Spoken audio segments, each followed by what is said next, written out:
Texas set another record today for electricity demand, and the state grid operator is urging everyone to try to conserve. Hello and good evening. I'm Steve Eager. Today's record of 78,264 megawatts topped the previous record that was just set Friday. ERCOT put out a conservation alert last night. The grid is holding for now. Fox 4's Alex Boyer live with an update. Alex.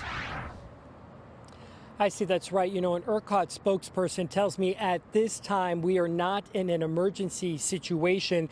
Their control center officially put out what is called a watch, basically asking folks to conserve power during those peak hours today to avoid any potential blackouts. This as those triple digits are expected through at least the next few days. Triple-digit temperatures continue to sizzle Texas, putting record demand on the state's delicate power grid. So ERCOT is asking folks to conserve electricity during kind of the hottest parts of the day. Dr. Joshua Rhodes is a research associate with the Weber Energy Group at UT Austin. Rhodes says conditions across Texas are reducing the cushion of available resources, with folks cranking up the AC. So while I think the chances of blackouts are relatively small, they're not zero. If ERCOT does order utility companies to reduce power usage, the order will go through distributors like Encore in North Texas and CenterPoint Energy in Houston. In a statement to Fox 4 News, Encore says we are not in an emergency situation at this time, but asked for voluntary reduction of power usage between 2 and 8 p.m. Monday.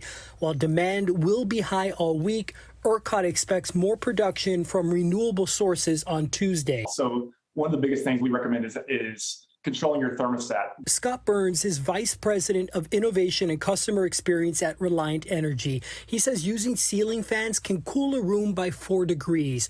Burns also recommends not using appliances like dishwashers and dryers during the day. Because not only are they big users of electricity, they actually create a lot of heat that your air conditioner then has to get out of your house. Rolling blackouts are the last resort for ERCOT, which must go through 2 other emergency phases before getting to that point. The first energy emergency level is triggered when operating reserves fall below 2,300 megawatts and are not expected to recover within 30 minutes.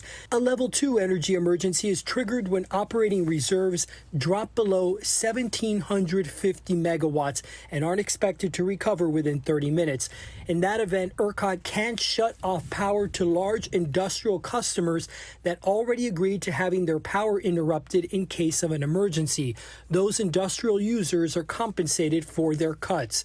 Places like hospitals and police stations are exempt. You know, we want to make sure that they have the connectivity, they have the power, because they can respond to, other types of emergencies, be they heat related or not. At level 3, ERCOT begins what's called an involuntary load shed, designed to keep the grid from collapsing, telling utility companies to reduce demand by turning off people's power. They're the ones that are really calling the shots. And speaking at an event today, Governor Greg Abbott says he is confident that the power grid will hold.